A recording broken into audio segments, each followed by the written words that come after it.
Hello students, in the previous video we have completed axial skeleton and in this video we will study about the appendicular skeleton. Appendicular skeleton जिसमें आपके limbs आएंगे और girdles आएंगे, उसी के साथ इस चैप्टर का जो लास्ट टॉपिक होगा joints वो भी आज हम कवर करेंगे. So first of all अगर हम बात appendicular skeleton की करते हैं तो इसमें 126 बोन आती हैं जिसमें 6 गर्डल की होंगी और 30 पर लिम्ब आपकी किस में है, लिम्स में आएगी, मतलब 120. So first of all will talk about the our forelimbs, that is our hands. तो हमारे हाथों में कितनी है, 30 इसमें और 30 इसमें, मतलब टोटल हो गई 60. First starting from the humerus, ठीक है, सबसे पहली क्या होगी, ह्यूमरस होगी. उसके बाद जो आपके थंब का जो एरिया है, मतलब ये वाली जो बोन होगी ऊपर की तरफ, that will be radius and then ulna. Humerus, radius और अल्ना. उसके बाद छोटे छोटे आपके 8 कार्पल्स होते हैं, ठीक है. यहाँ कलाई जो रीजन है उसमें क्या होंगे, 8 कार्पल्स, देन 5 मेटाकार्पल्स, ठीक है. ये क्या होंगे, यहाँ पर होंगे आपके 5 मेटाकार्पल्स. 14 phalanges होंगे, 3 in each finger and 2 in thumb. तो टोटल कितने हो जाएंगे, 14 आपके phalanges होंगे, ठीक है. बहुत इजी है, मतलब अगर लिम्स जो हैं सबसे इजी बोन्स है जो आप याद कर सकते हो. सो लिम्स में हम बात कर रहे हैं 4 लिम्स की, ठीक है. और 4 लिम्स में एक हो जाएगी आपकी ह्यूमरस, ठीक है. फिर हो जाएगी एक रेडियस, एक हो जाएगी ulna, then there are carpals, कितने हैं, 18 नंबर, मेटाकार्पल्स 5 इन नंबर, ठीक है, और phalanges 14 इन नंबर, ठीक है. ह्यूमरस, देन रेडियस, अल्ना, यहाँ पे होंगे कार्पल्स, ये मेटाकार्पल्स और phalanges. सेम दोनों हाथों में हो गए. अब हम बात करते हैं हमारे लेग्स की. जैसे ह्यूमरस है तो वैसे ही हमारी जो लॉन्गेस्ट बोन है वो क्या हो जाएगी, फीमर. सो एक हो गई फीमर. अब मैं जॉइंट के बारे में नहीं बता रही हूँ कि यहाँ पे आपका कौन सा जॉइंट है, यहाँ कौन सा जॉइंट है, यहाँ कौन सा जॉइंट है, वो हम जॉइंट्स के साथ ही पढ़ेंगे. सो एक हो जाएगी फीमर. देन देखो फीमर, अब यहाँ पे तो कोई बोन नहीं थी, बट हमारे फीमर के बाद, थाई बोन के बाद एक और बोन होती है, that is known as patella. क्या हो जाएगी, पटेला, और we can call it the knee cap और नी बोन. उसके बाद जो है एक हो जाएगी टीबिया, एक हो जाएगी फिबुला. अब बारी आती है कार्पल्स की, ठीक है. हमारे पैरों में कार्पल्स तो है लेकिन हम इनको कार्पल्स नहीं कहेंगे, हम इन्हें टार्सल्स कहेंगे, ठीक है. क्या कहेंगे, टार्सल. अब नेचर ने इस नंबर को मेंटेन करने के लिए, क्योंकि देखो यहाँ पे क्या आ गया, लेग्स में एक पटेला आ गई जो कि आपके हैंड्स में नहीं थी, ठीक है. तो यहाँ पे इसको इसके साथ कॉप अप करने के लिए टार्सल का एक नंबर घटा दिया. यहाँ पे कार्पल 8 हैं तो यहाँ पे जो टार्सल्स हैं वो हो जाएंगे 7. देन सेम मेटाटार्सल्स 5, ठीक है, एंड phalanges 14, ठीक है. तो ये हो जाएंगे 30 × 2 क्योंकि हमारे दोनों हाथों के लिए, और 30 × 2 हमारे दोनों पैरों के लिए, टोटल हो जाएंगी 120 बोन्स. अब हम बात करते हैं गर्डल्स की. गर्डल्स में क्या आता है, पहला आपका शोल्डर रीजन, ठीक है, जिसको पेक्टोरल गर्डल कहते हैं, और फिर आता है आपका हिप रीजन जिसको कहते हैं पेल्विक गर्डल. तो सबसे पहले हम पेक्टोरल की बात करेंगे. कितनी बोन्स हैं, 4. पेल्विक में कितनी है, 2. तो हमारा जो शोल्डर है या जो हमारा पेल्विक गर्डल है उसका फर्स्ट हाफ ये वाला पार्ट और सेकंड हाफ ये वाला पार्ट, मतलब ये मिलके क्या बना रहा है आपका पेक्टोरल गर्डल बना रहे हैं। मीन दैट फर्स्ट हाफ में, मतलब एक हाफ में 2 बोन, फिर एक हाफ में 2 बोन। कौन कौन सी है? पहली होगी आपकी ये ब्यूटी बोन, कॉलर बोन, ठीक है, या क्लेविकल। क्या बोलेंगे इसको? ब्यूटी बोन, कॉलर बोन और क्लेविकल। उसके बाद एक ट्रायंगुलर, पीछे की तरफ एक ट्रायंगल शेप की बोन होती है, that is known as scapula. क्या कहेंगे उसको? स्कैप्यूला। तो जो आपका शोल्डर है वो किससे बन रहा है? क्लेविकल से और स्कैप्यूला। स्कैप्यूला में भी एक प्रोसेस होता है। देखो, जब हम बात करते हैं बेटा पेक्टोरल गर्डल की,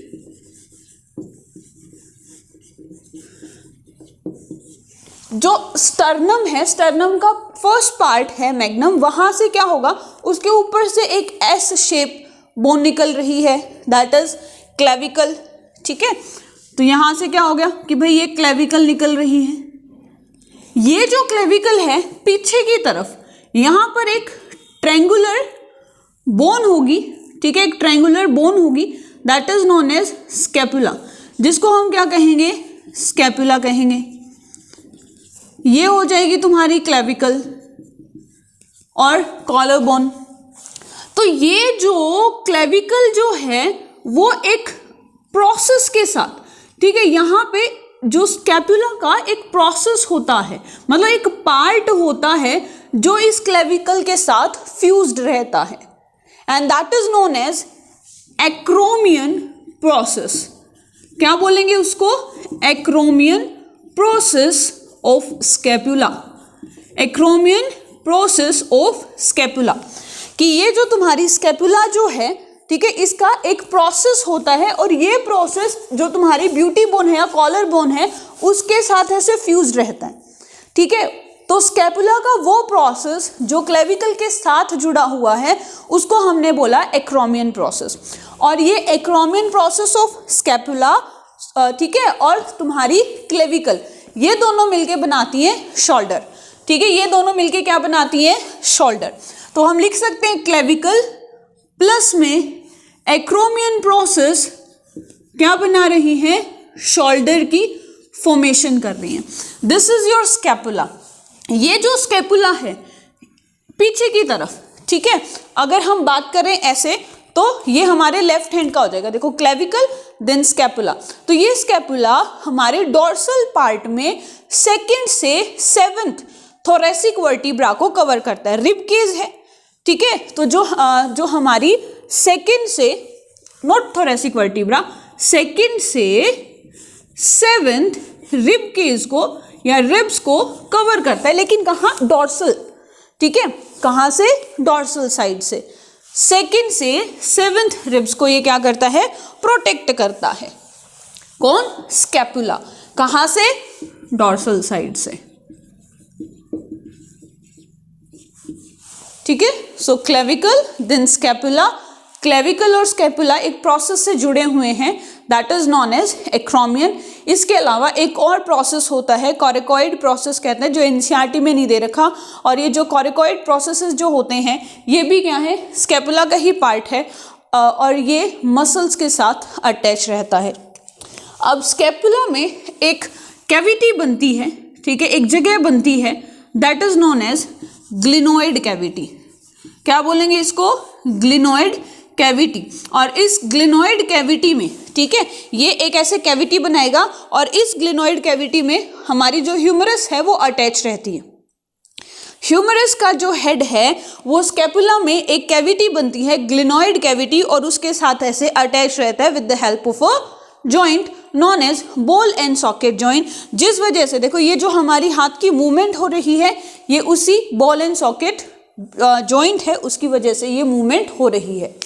तो अगर तुमसे पूछ ले, यहाँ पे जो क्वेश्चन बनेगा कि शोल्डर में कौन कौन से पार्ट आते हैं, तो स्कैपुला का एक्रोमियन और क्लेविकल। ठीक है, फर्स्ट हाफ में 2 बोन्स हो गई, एक clavicle that is the collar bone and second one is scapula. फिर क्वेश्चन आ जाएगा कि रिब्स को डोर्सल साइड से कौन प्रोटेक्ट करता है, सो दैट इज स्कैपुला। कौन सी? 2nd से 7th रिब्स। ठीक है, अब हम बात करते हैं पेल्विक गर्डल की। ठीक है, अब हम किसकी बात करते हैं, पेल्विक गर्डल की। पेल्विक गर्डल में दो ही बोन आती हैं, एक फर्स्ट हाफ में और एक सेकेंड हाफ में, ठीक है, और वो बोन कहलाती है कॉक्सल बोन। क्या कहलाती हैं, कॉक्सल बोन, पेल्विक गर्डल, ठीक है। तो यहाँ पे क्या होगा, जैसे इधर आ जाएंगी आपकी एक बोन, यहाँ आ जाएगी एक बोन, और इनके बीच में जो है जॉइंट रहता है, ठीक है, इनके बीच में जॉइंट रहता है, दैट इज पेल्विक, ठीक है। पहले एक बार जॉइंट बाद में करेंगे, चलो पहले बोन्स कर लेते हैं। सो इसको हम 3 पार्ट में एक बार डिवाइड कर देते हैं। पहला जो है, अब तुम कहोगे अभी तो कह रहे थे एक ही बोन है, अब कह रहे हो 3 पार्ट्स में, तो बेटा यहाँ पर 3 छोटी छोटी बोन्स होती हैं जिनको हम मिला के बोलते हैं कॉक्सल बोन। तो एक कॉक्सल बोन यहाँ होगी, एक कॉक्सल बोन यहाँ होगी, ठीक है, जो कि एक फाइब्रस जॉइंट से जुड़ी हुई होती है। सो देखो, फर्स्ट दैट इज इस्थियम, ठीक है, फर्स्ट जो होगी दैट इज इस्चियम, देन इस्थियम एंड प्यूबिस।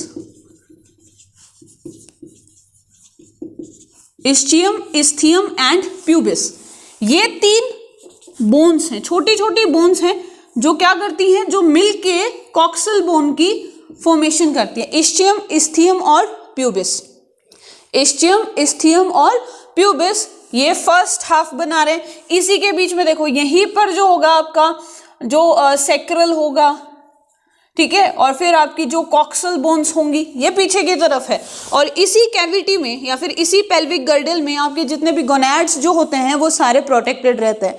यूट्रस यहीं पे प्रेजेंट होगा, मदर की उम्ब में जब बेबी 9 मंथ के लिए डेवलप होता है उसकी भी प्रोटेक्शन पेल्विक गर्डल करता है। सो इस्चियम, इस्थियम और प्यूबिस ये तीनों मिलके क्या बनाएंगे, कॉक्सल बोन। देखो यहाँ पे ग्लेनोइड कैविटी थी जो ह्यूमरस को क्या कर रही है, स्पेस दे रही है, जॉइंट बना रही है। यहाँ पर भी ये तीनों बोन्स मिलके एक कैविटी बनाते हैं, मतलब उस कैविटी में ये तीनों बोन्स प्रेजेंट रहती हैं, and that cavity is known as acetabulum. ये इंपॉर्टेंट है, ये पूछ लेगा भाई कॉक्सल बोन की जो सब बोन्स हैं या जो छोटी छोटी बोन्स जो हैं वो कौन कौन सी प्रेजेंट होंगी एसिटाब्यूलम में, तो ये तीनों ही होती हैं।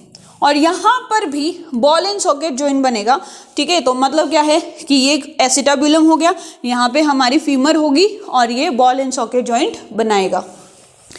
इन दोनों कॉक्सल बोन्स को एक बहुत ही स्ट्रॉन्गेस्ट जॉइंट जो है वो कनेक्ट करके रखता है, दैट इज प्यूबिस सिम्फाइसिस, ठीक है, प्यूबिक सिम्फाइसिस जो इन दोनों कॉक्सल बोन्स को जोड़ के रखता है। ये बहुत ज्यादा स्ट्रॉन्ग बोन है, कार्टिलेजिनस ये क्या है, जॉइंट है। Got it. So this is the pelvic girdle जिसमें इस्चियम है, इस्थियम है, प्यूबिस है, दोनों तीनों को मिला के कॉक्सल बोन कहते हैं। तो 1 हाफ में एक कॉक्सल बोन, इस वाले हाफ में दूसरी कॉक्सल बोन। तो पेल्विस जो गर्डल है हमारा, उसमें पेल्विक गर्डल में क्या आ जाएंगी भाई, हमारी 2 कॉक्सल बोन्स आ गई हैं, 4 यहाँ पर आ गई हैं, clavicle scapula, clavicle scapula. Got it. चलिए, इसी के अलावा एक और कैविटी भी बनती है यहाँ पर, ठीक है, जो एनसीईआरटी में नहीं दे रखी, ऑब्ट्यूरेटर कैविटी, ठीक है, जो लास्ट की ये दोनों बोन्स है इस्थियम और प्यूबिस, इनकी प्रेजेंस के कारण ये बनती होती है, मतलब ये दोनों वहाँ उस कैविटी में प्रेजेंट रहते हैं, ऑब्ट्यूटर फोरामेन उसको कहते हैं, ठीक है। तो एनसीईआरटी में इसके बारे में नहीं दे रखा है। सो यहीं से क्वेश्चन आएगा बस कि शोल्डर में कौन सा बोन्स प्रेजेंट होंगी, या फिर रिब्स को कौन सा, भाई कौन कौन से रिब्स को स्कैपुला प्रोटेक्ट करता है, पेल्विक गर्डल में क्या आएगा, पेक्टोरल गर्डल में कौन सी बोन्स होंगी, कितनी बोन्स होंगी, ये आप याद कर लेना। अब लास्ट पार्ट है इस चैप्टर का, that is type of joints, कि कितने तरह के जॉइंट्स होते हैं। तो अब तक हमने कुल मिला के एक सैडल जॉइंट के बारे में नहीं पढ़ा है, ठीक है, और एक हिंज जॉइंट के बारे में मैंने तुम्हें नहीं बताया है, अदरवाइज तुम सारे के सारे जॉइंट्स कहीं ना कहीं पढ़ चुके हो, ठीक है। सो जॉइंट्स को हम क्या करते हैं, हम जॉइंट्स को 3 पार्ट्स में डिवाइड करते हैं। एक ऐसा जॉइंट जो इमूवेबल है, बिल्कुल भी मूव नहीं करेगा, एक होता है सेमी मूवेबल, कुछ मूवमेंट होती है, और एक होता है मूवेबल जॉइंट्स। इमूवेबल, ये कोलेजन फाइबर से बने हुए हैं, फाइब्रस जॉइंट भी कहते हैं बेटा इनको, कोलेजन फाइबर से बने होते हैं, ठीक है, इसीलिए इनको फाइब्रस जॉइंट कहते हैं। कहाँ पे प्रेजेंट होंगे? ये प्रेजेंट होंगे आपकी स्कल में, क्रेनियम में, सूचर्स, ठीक है, कोलेजन फाइबर से बने हुए सूचर्स, जो ये जैसे फ्रंटल हो गया, ठीक है, टेम्पोरल, ऑक्सीपिटल, इन सभी को आपस में, पेराइटल, इन सभी को आपस में जोड़ रहा है। पेराइटल को पेराइटल से, पेराइटल को फ्रंटल से, ऑक्सीपिटल से, टेम्पोरल से, ठीक है, टेम्पोरल फिर ऑक्सीपिटल, इनके साथ with the help of collagen fibres, ठीक है, ये एकदम मजबूत, बिल्कुल नहीं हिलता, बिल्कुल भी मूवमेंट नहीं होती, तो ये हो जाएंगे सूचर्स जो आपकी क्रेनियम में प्रेजेंट रहते हैं। यही एक एग्जाम्पल है जो एनसीईआरटी में दे रखे हैं, आपको याद करना है। इमूवेबल, कोलेजन फाइबर से बने हुए फाइब्रस जॉइंट हैं, बिल्कुल भी मूव नहीं करते, ठीक है, जो सूचर्स आपके क्रेनियम में प्रेजेंट रहते हैं। फिर आते हैं सेमी मूवेबल, कुछ मूवमेंट शो करता है, ठीक है, क्या है कि कुछ एक मूवमेंट शो करता है। और सेमी मूवेबल में जो आपके cartilaginous, as they are made up of cartilages, इसीलिए इनको कार्टिलेजिनियस जॉइंट भी कहते हैं, ठीक है। कार्टिलेजिनियस जॉइंट कहाँ कहाँ पड़ा था, याद करो। सबसे पहले इंटरवर्टिब्रल डिस्क, ठीक है, और एक अभी तुमने पढ़ाई है, ठीक है, दैट इज प्यूबिस सिम्फाइसिस, जो कॉक्सिल बोन्स के बीच में प्रेजेंट है। फिर आ जाता है मूवेबल, जिसको हम कहते हैं साइनोवियल जॉइंट, ठीक है, क्या बोलते हैं, साइनोवियल जॉइंट।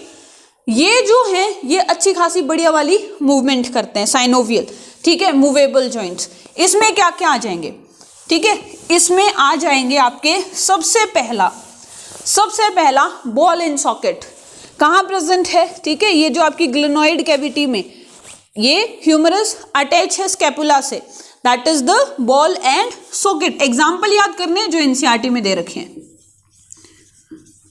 दूसरा आता है आपका हिंज जॉइंट। कौन सा आता है, हिंज जॉइंट। कुछ दरवाजे होते हैं ना जो एक ही साइड मूव करते हैं, मतलब खुलते हैं, दूसरी साइड नहीं खुलते, तो वो उनको हम अपनी लैंग्वेज में कहते हैं कि उनके कब्जा लगा दिया, वो मूव नहीं करेंगे, ठीक है, वो एक ही साइड जाएंगे, दूसरी साइड मूव नहीं करेंगे। तो ये हमारा ये जो एल्बो है ये भी क्या करती है, मतलब ह्यूमरस, रेडियस और अल्ना के बीच में जो जॉइंट है ये भी क्या है, एक ही तरह मूव कर रहा है, इसको तुम पीछे की तरफ नहीं लेके जा सकते। सो ये जॉइंट कहलाता है हिंज जॉइंट। सेम, ठीक है, जो पटेला रीजन में होगा, नी वो भी एक ही तरफ मूव करती है, यूं तो नहीं है कि तुम अपने जो नी को बिल्कुल 360 डिग्री में रोटेट कर दो। So that is the hinge joint. उसके बाद आता है आपके जो कार्पल और मेटाकार्पल्स के बीच में जो जॉइंट होता है, that is known as the saddle joint, ठीक है, क्या बोलेंगे इसको, सैडल जॉइंट। ये तीनों हो गए आपके लिम्स के। इसके अलावा याद करो, ठीक है, क्रेनियम और एटलस के बीच में, यस वाला एटलस और क्रेनियम के बीच में जो जॉइंट है, क्या बोलेंगे उसको, फटाफट आंसर करो। एनसीईआरटी में नहीं दे रखा है ये, ठीक है, एनसीईआरटी के अंदर नहीं दे रखा। या योर कॉन्डिलोइड, कॉन्डाइल्स प्रेजेंट होते हैं ना, तो कॉन्डिलोइड जॉइंट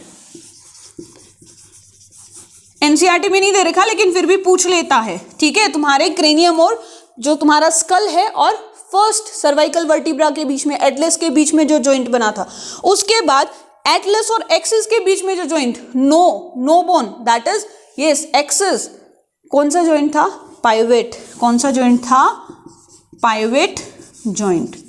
और एक आ जाएगा दैट इज ग्लाइडिंग जॉइंट, ठीक है, ग्लाइडिंग जॉइंट्स जो आपके वर्टिब्रास के बीच में प्रेजेंट है, ठीक है। जो वर्टिब्रा होती है उनमें दो फेसेस होते हैं, प्री जाइगोपोफाइसिस, ऊपर वाला सरफेस जैसे ये प्री जाइगोपोफाइसिस, और एक नीचे सरफेस होता है, ठीक है, दैट इज पोस्ट जाइगोपोफाइसिस, और ये स्लाइड करते रहते हैं, स्लाइडिंग या ग्लाइडिंग जॉइंट इसको कहते हैं, ठीक है। So this was about the joints. Example जो है वो एनसीईआरटी वाले ही याद करने हैं, चाहे वो बॉल एंड सॉकेट का हो, हिंज जॉइंट का हो, सैडल का हो, मतलब ये सारे मूवेबल जॉइंट्स हैं। साइनोवियल जॉइंट 6 हैं, ball and socket, hinge, saddle, condyloid, pivot और ग्लाइडिंग। सेमी मूवेबल में कार्टिलेजिनियस जॉइंट्स, इंटरवर्टिब्रल डिस्क और pubis symphysis.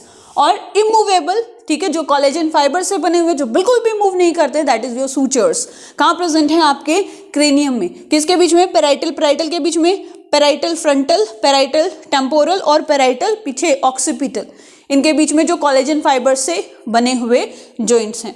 So this was about the joints. और इसी के साथ जो हमारा चैप्टर है लोकोमोशन एंड मूवमेंट कंप्लीट होता है। इस चैप्टर के नोट्स डिस्क्रिप्शन बॉक्स में उसका लिंक मिल जाएगा PDF का, और आप उसको डाउनलोड कर सकते हैं। So thank you.